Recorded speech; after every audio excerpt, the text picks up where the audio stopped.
Malgré les nombreuses retouches, il semblerait que Disney ne s'en sorte toujours pas avec son prochain remake en live-action qu'est Blanche-Neige avec Rachel Zegler. On voit ça ensemble.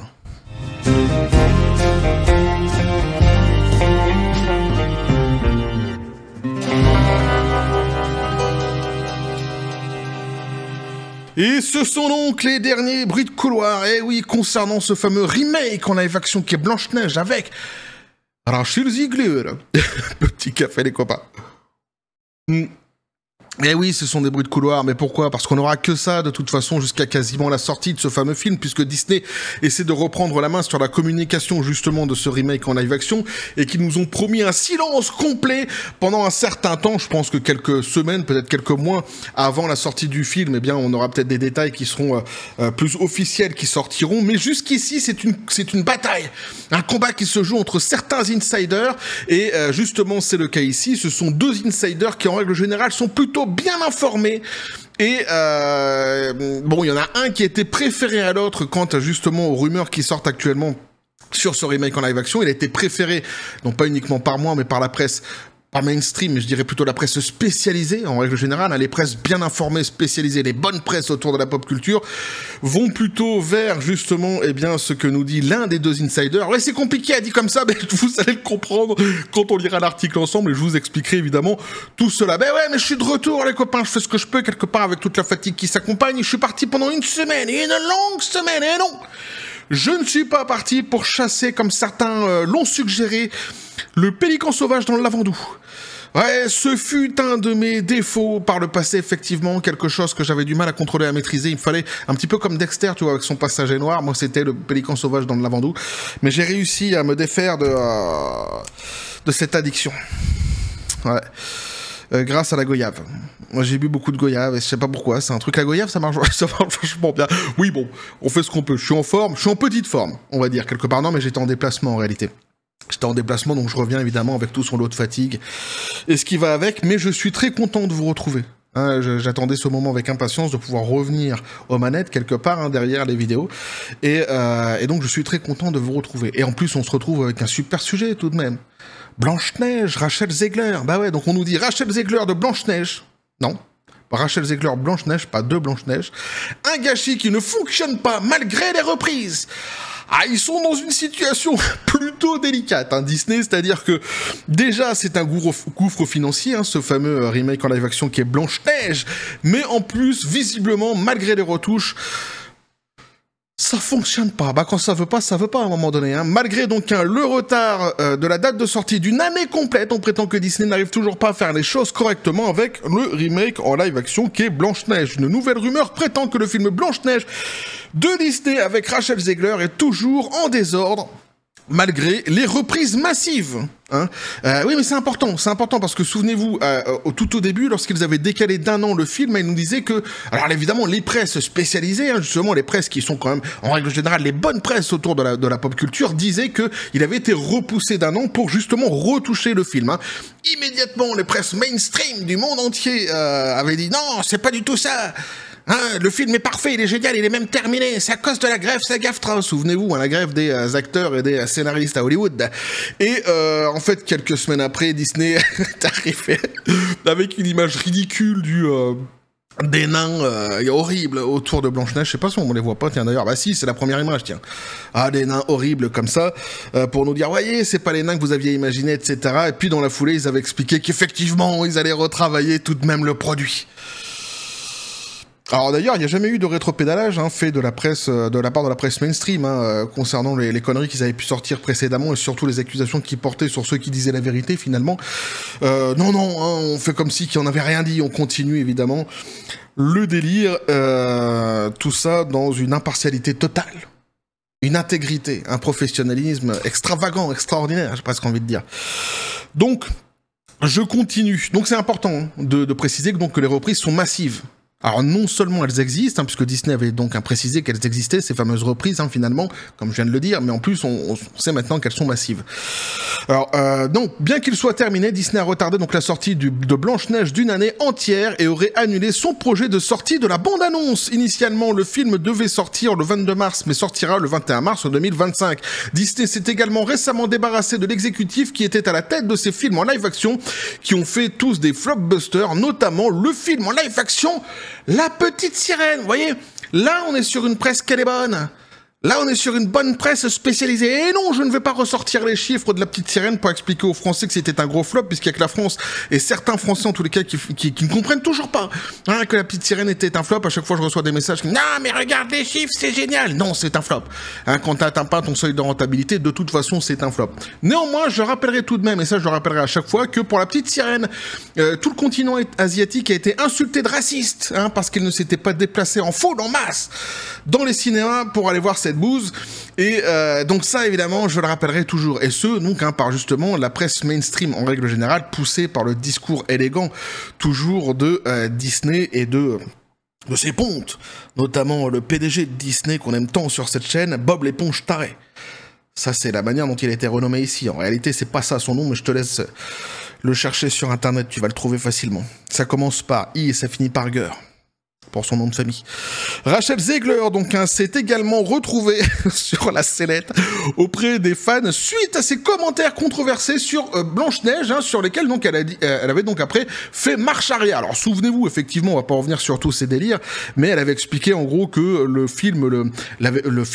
dessin animé l'avait fait complètement flipper quand elle était gamine, qu'elle avait comparé ça à un film d'horreur. Alors c'est marrant parce qu'en même temps elle disait qu'elle avait pas voulu le regarder, mais en même temps que le film l'avait fait flipper, enfin le dessin animé l'avait fait flipper. Il y a quand même une certaine contradiction déjà là-dedans.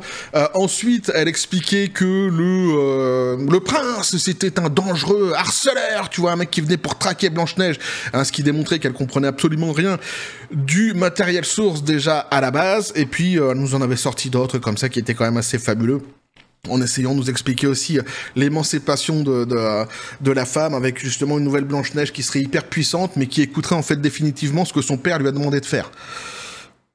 Donc elle essaye de s'échapper au patriarcat en écoutant le patriarcat. Enfin, c'est complètement débile, mais c'est le côté woke de la force, qu'est-ce que tu veux que je te dise. Au niveau de la débilité, ils sont quand même... il y a du niveau, il y a du level, comme on est chez moi. Donc que dit la rumeur ? En additionnant le tout, nous dit-on ici, oui, il semble qu'il y ait de gros problèmes avec Blanche-Neige. Bah ouais, suite à la rumeur donc de Daniel RPK. Alors ceux qui suivent cette chaîne, vous savez maintenant qui est Daniel RPK. Bah c'est le fameux Daniel Richman, qui est souvent très très bien informé. Mais vraiment très très bien informé, c'est pas une blague.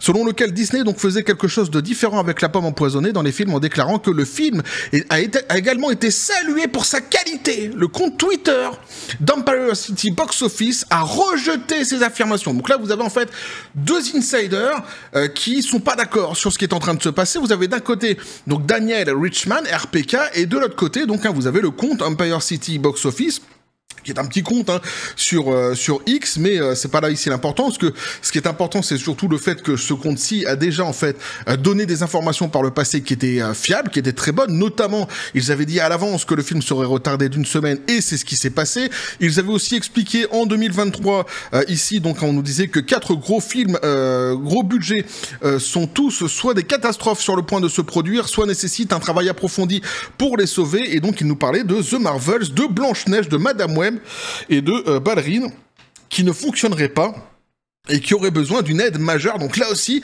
dans les informations qui étaient données par Empire City Box Office, tout cela était juste, tout cela était bon, puisque non seulement le film Blanche-Neige a été retardé d'un an, mais effectivement, il nécessitait, comme ça avait été dit précédemment, là on est en 2023, lorsqu'il nous dit ça, eh bien un travail approfondi, donc des retouches, les retouches qu'ils sont en train justement d'entreprendre maintenant. Et de l'autre côté, effectivement, il avait prédit, mais bon, ça c'était quelque chose qui était quand même assez prévisible, d'autres l'avaient prédit sans être forcément un insider réputé, la chute notamment de The Marvels au box-office, qui s'annonçait déjà dès le début avec Brie Larson comme étant un futur flopbuster qui s'est évidemment confirmé. Bref, donc vous avez compris, il y a vraiment, donc ici vous avez deux insiders qui sont pas d'accord, et il y en a un qui dit quelque chose, et l'autre qui dit complètement l'inverse.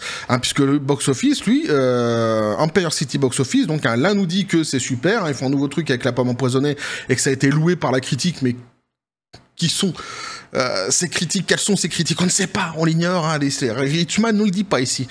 Mais Box Office, lui, nous dit, Empire Box Office nous dit, Box Office, putain, je vais y arriver. En fait, je peux réfuter ce rapport de Daniel RPK, comme je l'ai dit il y a des mois.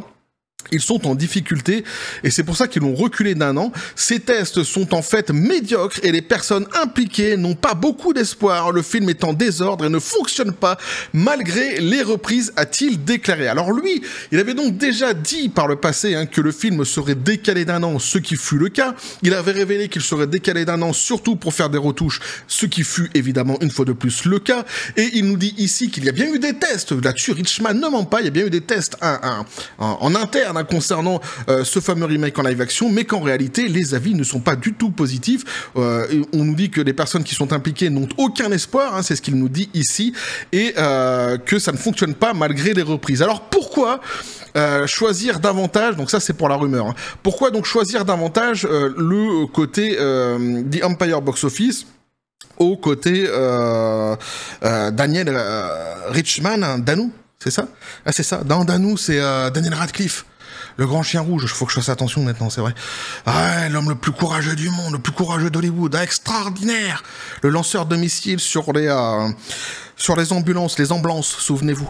Bref, donc pourquoi en fait les presses spécialisées, les presses dites plutôt bien informées concernant la pop culture, ont plutôt choisi de suivre en règle générale, vous le verrez de toute façon chez les Américains les plus réputés sur YouTube, qui ont repris les informations d'Empire City Box Office. Pourquoi avoir choisi lui plutôt que Daniel Richman? Tout simplement parce que il est vrai que Daniel Richman est très souvent, en fait, très très bon dans ce qu'il va annoncer, dans les fuites qu'il arrive justement à donner concernant Disney. Il vise quasiment toujours juste. Le souci avec Richman, c'est qu'on sait qu'il travaille aussi de temps en temps avec Disney. Ce qui n'est pas du tout le cas d'Empire City Box Office. On sait que Richman, déjà par le passé, en fait, a raconté certaines garlousettes, qu'elle est dans le sens de Disney. On sait qu'il a fait fuiter parfois certaines informations, justement pour que Disney puisse prendre le pouls, le là de ce que pense le grand public concernant les informations que faisait fuiter donc un Daniel Richman. Mais tout ça, en fait, en collaboration avec Disney. Et donc, si, dans la majorité des cas, dans les 95% des cas, en fait, il est quand même assez fiable. C'est vrai que, comment je pourrais dire, non, c'est pas dans 95% des cas, c'est même plus que ça. Il est vraiment, en règle générale, très très fiable. Le problème, c'est que dans ce qu'il nous dit, parfois, eh bien, c'est orienté. Très souvent, même sans doute, ça doit être orienté, mais on sait qu'il travaille en gros avec Disney très souvent. Voilà. Donc, le fait qu'ici, on ait cette rumeur qui nous sorte comme ça tout d'un coup, alors que tout le monde dit c'est une catastrophe partout, même à l'intérieur de la maison aux grandes oreilles, les bruits qui ressortent comme ça, c'est que c'est une catastrophe même malgré les retouches. Lui, d'un coup, il arrive comme ça, non mais en fait c'est super, c'est un petit peu le chevalier blanc de Disney. C'est vrai que ça a surpris un petit peu tout le monde. Et il y a d'autres personnes qui sont plutôt bien informées aussi, qui ont des connexions à l'intérieur de Disney, notamment The Empire City Box Office, qui eux disent tout à fait le contraire. Et c'est pour ça, c'est pour l'intégrité en fait de la personne que en règle générale les presses spécialisées ont choisi d'écouter The Empire Box Office plutôt que Daniel Richman. Donc je suis moi du coup quelque part un petit peu le mouvement ici, puisque ce sont des presses que j'apprécie particulièrement, avec justement lesquelles moi par contre je travaille en règle générale. C'est sur ces presses-ci que je m'appuie pour vous donner les informations, qui sont en règle générale très très bonnes. Donc, ouais, faut s'envoyer des fleurs de temps en temps. Personne ne le fera, donc je le fais moi-même. Un bouquet de roses. Quoique non, les roses, c'est pas trop mon truc. Les pissenlits non plus, tu vas me dire, c'est pas mon truc. Quelle fleur que j'aime bien, moi, je suis en train de m'égarer, tu vois. Je suis en train de sortir du sujet. J'aime bien les pommes. C'est pas une fleur, mais on s'en fout. Bref, donc du coup, j'ai choisi moi aussi de suivre plutôt donc cette rumeur-ci, et donc visiblement ça ne se passe pas très très bien au sein de la maison aux grandes oreilles. Il faut savoir en fait qu'il n'y a pas que The Empire Box Office, Empire City Box Office qui le dit, il y a d'autres aussi personnes qui le disent, mais c'est vrai que il fait partie de ces personnes-ci qui sont les plus influentes. Pourquoi? Parce que par le passé justement il a visé très souvent juste avec Disney, c'est pour ça qu'il est écouté. Mais il y a quand même pas mal de rumeurs comme ça qui remontent, qui ressortent de ce qui est en train de se passer actuellement autour de ce remake en live action. Les choses ne sont pas bonnes du tout. Faut savoir que c'est déjà de toute façon quelque part un gouffre financier, puisqu'il va coûter plus de 300 millions de dollars, c'est-à-dire que pour avoir son chiffre, comment je pourrais dire, pour avoir son seuil de rentabilité, va falloir que le film fasse plus d'1 milliard de dollars de recettes au box-office. Ça, c'est certain. Et à mon avis, c'est déjà, en fait, mort dans l'œuf, quelque part. C'est déjà foutu. J'ai presque envie de dire pour ce fameux remake en live action que personne ne veut en vrai. Hein.